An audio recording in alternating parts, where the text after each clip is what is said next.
We're going live in just a minute here. Running a couple minutes late due to some technical difficulties. But as soon as I can, I'll be going live. So, I mean, we're technically live already. Just give me a second to tweet this out here.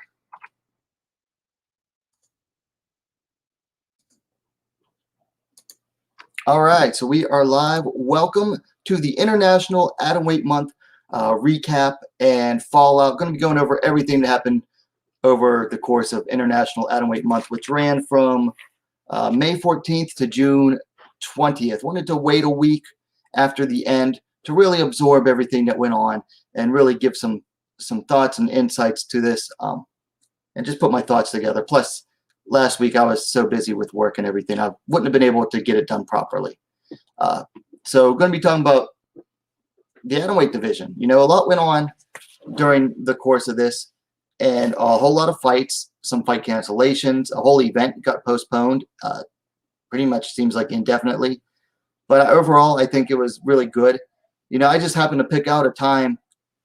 I saw that there were all these atomweight fights happening at once, and I said, well, you know, let's let it be known, like, you know, find a way to really promote it as like, look at all these atomweight fights that are happening this month, and, you know, really, you know, put it out there that, man, there's a lot of fights in this small division that's going on right now, and try to bring some attention to it as much as at least I can on my small platform. So we got some viewers in. The chat is open. Please feel free to say anything in the chat anytime you want. If it's not atomweight related, I will wait till the end to get to those comments if it's non-atomweight related. So let's get started. So let's go over, you know, why did I do this? Well, like I said, it was a high number of atomweight fights happening at a single time, you know, more than I've ever noticed happening at once. So I said, perfect, let's do this. And normally I do like a series of themed videos each year talking about, you know, why the UFC should add an atomweight division. I decided to skip that this year. And then all these atomweight fights happened at once. And this ended up working out great because I wanted to do something for the atomweight division this year. So I wanted to bring attention to the division overall.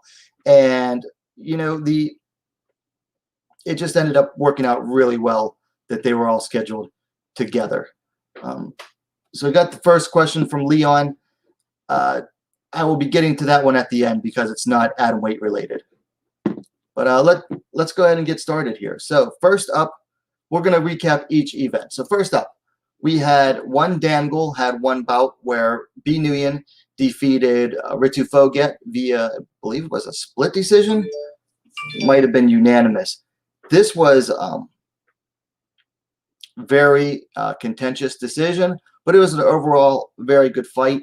And it had, you know, long-lasting implications because Ritu Phogat took this fight, didn't have to, don't know why she chose to, but she was already in the One Championship Atomweight Grand Prix and took this fight and lost the fight and lost her spot in it. Like they said, you know, if she loses her spot in the Grand Prix.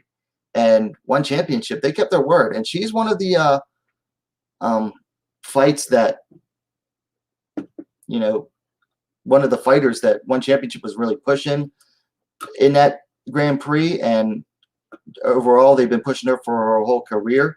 This was a risky fight. I think she just wanted to get more experience in, but it ended up backfiring on her. B. Nguyen, she came in hungry and said, I'm ready to go. I'm going to show that I'm not, you know, someone's stepping stone like this. So, hey, big ups to B. Nguyen. She came out and lived up to what she said she was going to do. Then on 5/16, we had Shudo 2021 Volume 3 had 3 fights, and I had to actually look up the results because I couldn't remember them. The first fight, we had Yuki Ono and Chihiro Sawada going to a draw. Now, this was in Shudo's super atomweight 110-pound division. So Ono and Chihiro went to a draw after 2 rounds. I believe it was like 1 round apiece, pretty much is what happened. Then Miku Nakamura defeated Kyu Kitano via TKO due to corner stoppage at 3 minutes 7 seconds of the second round. Nakamura climbed to 4-4. Kitano fell to 3-3. I had kind of expected Nakamura to bounce back in this one, but it was, ooh, she just put a beating on Kitano, and her corner, just decided wisely that she was getting a little bit too hurt. And then finally on that card, we had an absolute gimme fight with Megumi Sugimoto defeating Mikiko Hayama via submission due to rear naked choke at 1 minute and 31 seconds of the first round. Sugimoto climbed to 6-3. Hayama fell to 0-8. This was a bit of a bounce back fight for Sugimoto, but Shudo, after taking a lot of 2020 off with the super atomweight division, bounced back in a big way with 3 fights on one card, and then they recently booked another fight, and I'll get to that in a moment, to decide their next title contender, because their current champion hasn't defended since she won the title like early last year. Then Invicta had their first new card of their new era on Access TV, and they had an atomweight championship bout with Alicia Zappitella defending her belt for the first time, taking on Jessica Del Boni, narrowly scraping by Del Boni in a split decision that a lot of people just did not agree with. Just an overall very close fight. Del Boni walked Zappitella down like constantly, outstruck her. I think stopped every single one of Zappitella's takedowns. It was just an overall bad decision. Like, a lot of people were calling robbery, and I don't like to call robberies, but if you're going to call a fight a robbery, that was a good fight to call a robbery. And then, unfortunately, on 5/28, we were supposed to have one championship Empower, the first all-ladies card by one championship, and it was supposed to feature the quarterfinals of the Atomweight Grand Prix at 115 pounds, and it unfortunately got postponed the week before the event. Singaporean government decided that too many new cases of COVID, and they shut down all public events, and right now one championship isn't able to put on any events, at least in Singapore. Particularly for this event, apparently some people are from countries that Singapore is not allowing in right now, which is not cool, but that's just how it is in Singapore.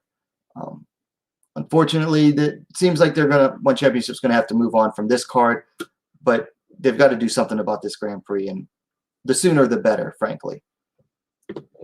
Thankfully, Invicta came back, snuck up on everybody. Or excuse me, no, before that. On June 5th, Double GFC7 had their inaugural Atomweight Championship, where Bo Hyun Park and Ye Rin Hong came in, both with identical records, 3-1. Bo Hyun Park put an absolute shellacking on Ye Rin Hong, beating her with, I believe, his rear naked choke submission.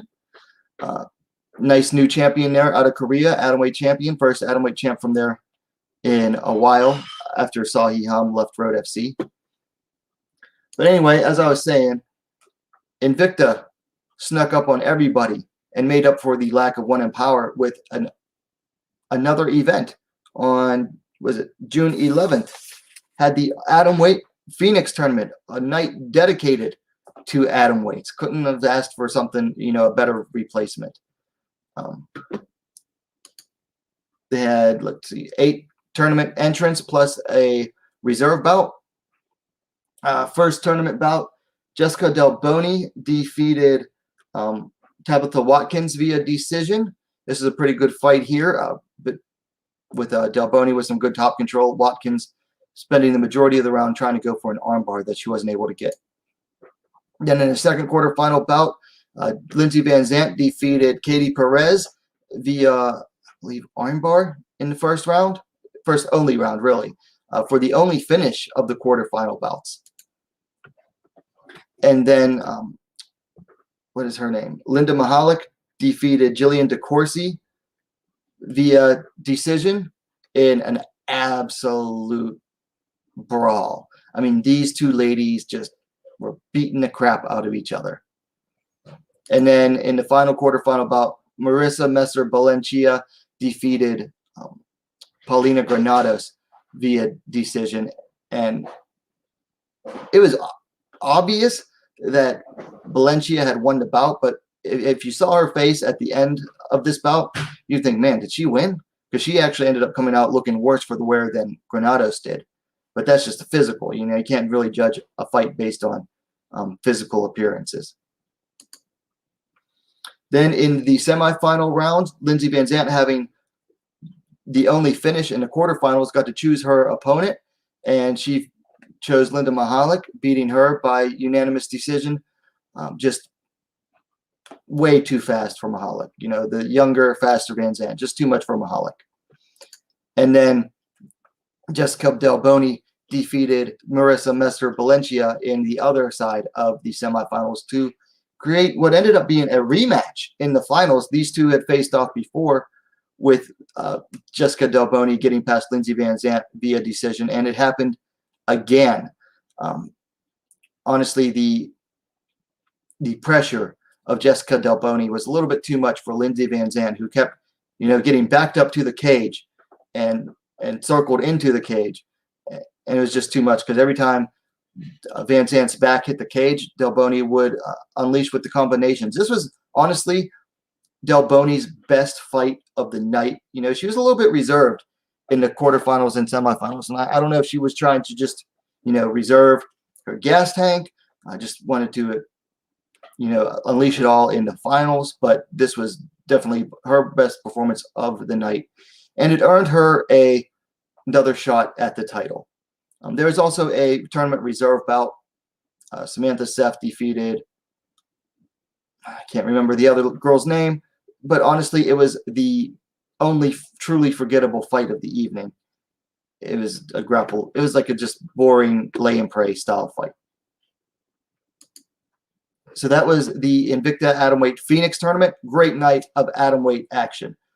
And then on June 20th, we had Deep Jewels 33, which had the semifinals and final bout of the Atomweight Grand Prix to decide their new Atomweight champion. In the first bout of the evening, Saori Oshima got revenge on Shiyu Park after losing a decision to her in December. Oshima defeated Park via armbar in the first round. Fireworks fight, fireworks performance by Saori Oshima, who pulled what I heard someone refer to as an Imanari, in that she went to the ground off of a punch, off of getting punched, drawing Shiyu Park into her territory. And Shiyu Park, she made the mistake of going to the ground with Saori Oshima, and it just cost her in the end. You know, she got armbarred, fortunately. Should also note that Park was the tournament favorite going into this tournament, so bit of an upset here. And then on the other side of the bracket, Hikaru Aono defeated Nisei Mizuki Oshiro via first round armbar. Nisei came out, was doing good, stopping Aono's takedowns. Nisei went around the back, jumped up on Aono's back, and then came down, and Aono just kind of like pulled her to the ground and went to mount and got the armbar. I think it was even faster than Oshima's first round armbar. So 2 first round finishes in the semifinals and 2 armbars. Pretty unprecedented, honestly, but very nice to see.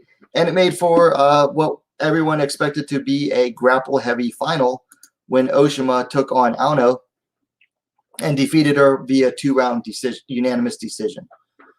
Like I said, this is a very grapple-heavy fight, but this was a fun grapple-heavy fight. This wasn't like boring lay and pray. This was, if the first round of this was non-stop action for 5 minutes, just all kinds of scrambles, submission attempts, ground and pound. The second round looked like it was going to be more of the same, and then eventually Oshima got on top of Aono and just would not let her move. Just was very heavy on top and active with the ground and pound, working our way to unanimous decision and becoming the Deep Jewels Atomweight champion. Just a great event overall. So actually, the Atomweight Phoenix tournament and the Atomweight Grand Prix for Deep Jewels, I did live stream fight companions for. They were very fun. Got some good feedback on those, some good participation in the chat, and did 2 contests for them too. So had a lot of fun with those. Just overall a lot of fun. Continuing the theme. Questionnaire from Leon: why does Bellator app say they have an atomweight division but they don't put fights on? So they have had atomweight fights, like a couple in the past, but they don't have an actual atomweight division. They had Jade Durand, who was an actual under contract with them, but now she's not. So they'll probably remove that eventually. It's Bellator. They're just slow to update stuff. But they have put on like one-off atomweight fights in the past. Same as strawweight. They'll occasionally put on a one-off strawweight bout, usually because of Kerry Melendez. So that is it for the recap of the International Atomweight Month. So let's talk about the fallout. So we had, let's see, how many fights? 13. A lot of fights. Let's see. Let's recap how many fights we had. Or you know what? We had 1, 2, 3, 4, 5, 6, 7, 8, 17 fights overall. We had 3 championship bouts. 2 new champions were crowned for vacant titles, and 1 champion who defended her title, arguably.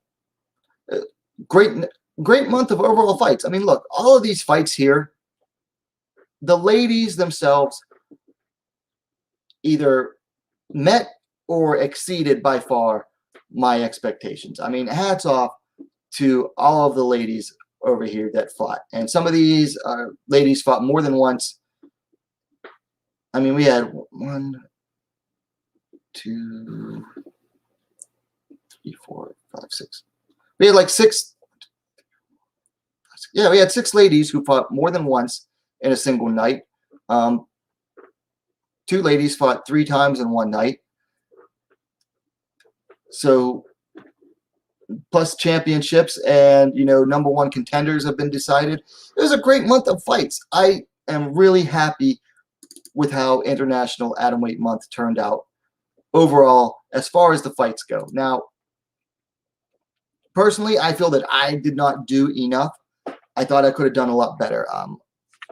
Just work kept me so bogged down. I wasn't able to keep up on social media or with some of the fight reviews that I wanted to do. So on my end, I felt I could have done a lot better.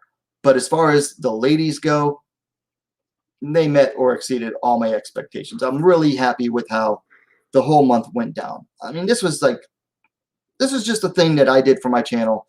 I tried to get some others into it, and they chose not to pick up on it.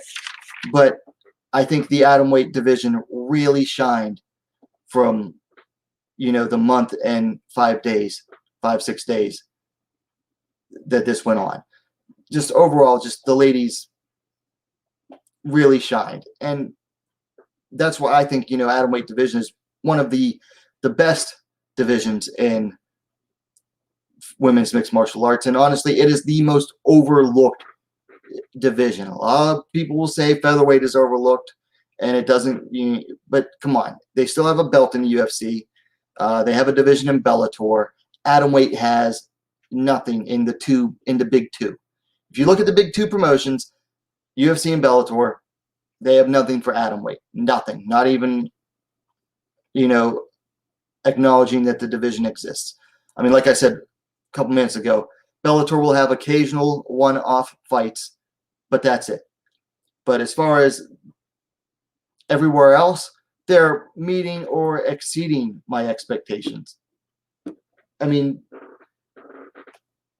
to me, I think that this past month showed what the big 2 are missing out by not having atomweight divisions, because these fights were fire. I mean, if you can't get excited for one-night tournaments, and we had 2 of them, if you can't get excited for the speed, the ferocity of these ladies, if can't get excited for the underrated power and the slick submission prowess, then I don't know what to tell you. If you can't get excited for this division, I don't know what to tell you. Are you really even an MMA fan, like a women's mixed martial arts fan? Are you really a fan of the women's divisions if you can't get excited for the atomweight division? If you can't, then I don't know what to say. I mean, if you overlook this division, you are overlooking so much talent, so much potential, so much greatness. And you know what? It is not ending just because what I declared International Atomweight Month is over. Guess what?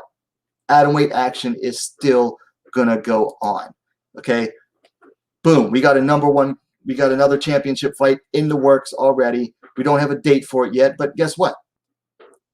Alicia Zappitella is going to have to defend her title against Jessica Delboni again. And I'll be honest, I don't think Jessica Delboni is walking out of Kansas City or flying out of Kansas City without that belt around her strap. She is hungry. She was ticked that she didn't get the win against Zappitella the first time. And I think she's going to go in there and really put a hurting on Zappitella. Or at least she's going to go in there with the intentions of doing it this time. I think she was a little hesitant in the first fight. I don't think she will be this time. Then we have another Atomweight Championship bout coming up on September 4th, Saturday. Road FC is back, and they're bringing out the Atomweight Championship. This is Sahi Ham's former championship title. She vacated it as she left Road FC and Rizin. And they're having a rematch. Park Jun-un will be facing Yuri Shim. Last time these two ladies fought, it was against each other. It was December of 2019. And it was an interesting fight. Yuri Shim fought very out of character for her. The first round, she actually used her length and reach to keep Park on the outside. And second round, Park said, I'm not even going to bother trying to outstrike you, and took Shim down and absolutely pounded on her to get the win. This time, Shim, hopefully she'll come in. She'll have worked on her takedown defense some. It'll be interesting to see, what adjustments these two ladies have made in the year and a half, or a little over a year and a half since they last fought. So keep an eye out for that one. Usually Road FC broadcasts live on YouTube. And then Ayaka Hamasaki is announced to be making her return at the next Rizin show, Rizin 30, which, let me check the date here.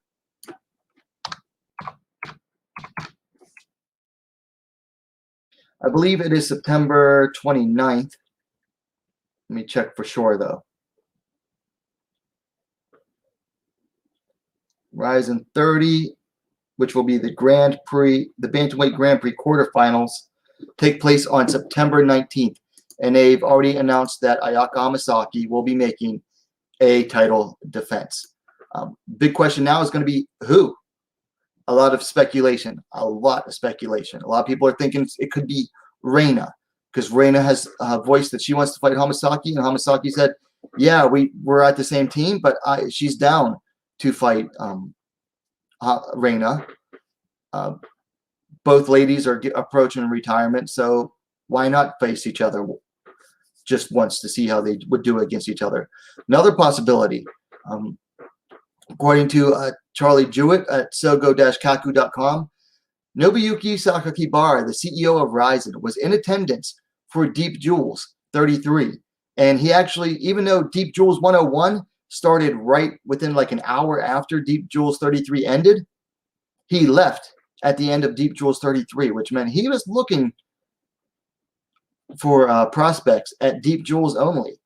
And, there's two possibilities here. First up is the new Atomweight champion, Saori Oshima. Oshima really impressed people that night with a first-round finish over tournament favorite Shiyu Park. And then she defeated Hikaru Ono pretty easily to get the championship and, won 2 fights in one night. The downside to this is, the reason I don't think it could be Oshima is that Oshima and Hamasaki both train together at AACC. Granted, so does Reina, and that might not stop them from facing each other, but Like Oshima trains with Hamasaki all the time. So Hamasaki, I think, will face anybody. And she's already said, just because you train together doesn't mean you can't fight each other. Whether or not Oshima looks at it the same way, it depends. More likely, I think it'll end up being Shiyu Park. Now, granted, Shiyu Park is coming off of a first-round submission loss. But that's not going to matter to Ryzen. What's really going to matter to Ryzen is going to be storyline. Shiyu Park is Sahiham's friend. She's Sahiham's primary sparring partner, at least was until she, moved to Japan, in December and decided to stay there in order to train for the Deep Jewels Grand Prix. So Shiyu Park and Sahiham have a lot of history together, and basically is Park is Ham's like little sister, as it were.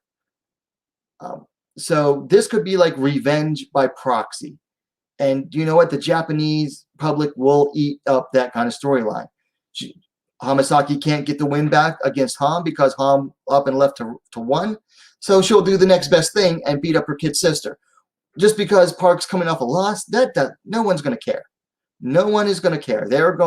What Ryzen will do is they will market it as revenge by proxy, and it will plaster the previews with pictures of Park together with Ham. And that's all anybody is going to think about, is that, Hamasaki's getting revenge by proxy, basically.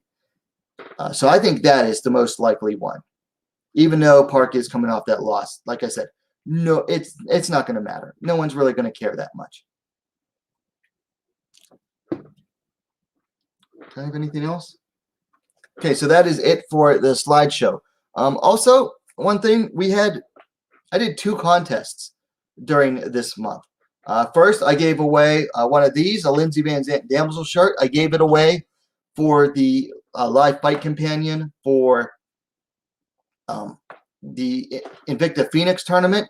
Congratulations to Blue Dash, who won the shirt. He should have received it by now. And then I gave away I don't have one in front of me, the Remix Women's World Grand Prix 2000 DVD. I actually ended up giving away 2 on the night of the Deep Jewels 33 Grand Prix fight companion. One of the winner was Phil Anderson, and the other was Judy V. They both got the trivia question right. So and it was like around the same, they answered around the same time, and I was turned away from the screen. So I just said, you know what, I'm going to give them both away. I ended up ordering a 3rd copy for myself. So I gave away my 2 other copies. So congratulations to Phil Anderson, who I mailed that out like, let's say yesterday or today, and he should be getting that soon. Judy V, if you're watching this, hope your daughter's doing okay. I know you had to leave the fight companion early last week, so I hope your daughter's doing okay. And let me know how I can get a hold of you so that I can get that DVD sent out to you. So we had 2 contests, 3 winners. Really a whole lot of fun. Just like I said, International Atomweight Month was a lot of fun, at least for me. I hope it was for everyone else. Just a month of great fights featuring, the most overlooked division in women's MMA. At least in my estimation, it's the most overlooked because, like I said, it's not being featured by the big 2. There we go. So those are my thoughts. So we got a few people watching live. If you have any comments, let's hear them. Leon, are you still watching, or anyone else is watching? Let me know your thoughts real quick.